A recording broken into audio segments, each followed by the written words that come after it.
नमस्कार दोस्तों, आप लोगों को मेरे YouTube चैनल में स्वागत है। आज फिर एक बार मैं आपके लिए एक कहानी लेके आया हूँ।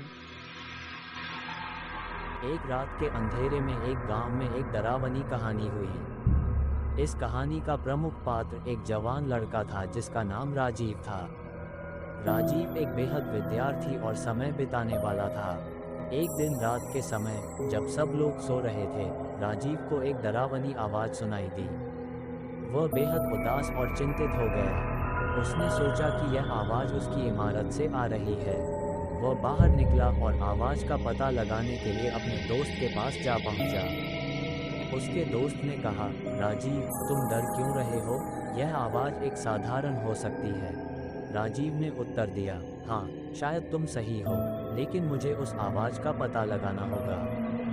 दोनों दोस्त ने डरावनी आवाज़ के पीछे जाने का फैसला किया। वे धीरे धीरे उस आवाज़ के पास पहुंचे। जैसे ही वे आगे बढ़े, उन्होंने एक पुरानी और छत-छीन इमारत देखी जिसमें एक बुजुर्ग घोड़े थे। वह घोड़ा अकेला था और बहुत ही डरावनी आवाज़ों में रो रहा था।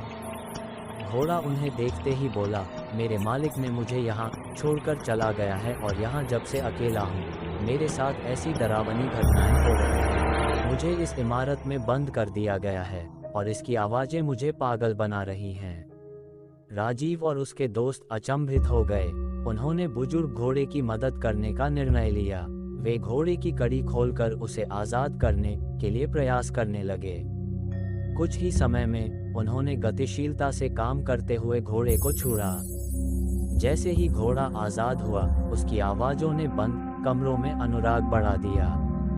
यह अद्भुत घोड़ा उन्हें आभास करवा रहा था कि डर कभी असली नहीं होता है, बल्कि वो सिर्फ भ्रम होता है। राजीव और उसके दोस्तों ने घोड़े को धन्यवाद दिया और घर लौट गए। ये डरावनी कहानी राजीव को ये सिखाने के लिए थी कि डर से नहीं, उसको पहचानने और सामने लाने के लिए साहस की आवश्यकता होती है। ये कहानी उसे ये बताती है कि जब तक हम अपनी भयानक सिर्फ एक साधारण इमारत में देखते हैं, वास्तविकता और समय के साथ बदल सकती है और हमारे विचारों को परिवर्तित कर सकती है। अगर आप लोगों को ये कहानी पसंद आया हो तो लाइक करें और YouTube चैनल को सब्सक्राइब करें।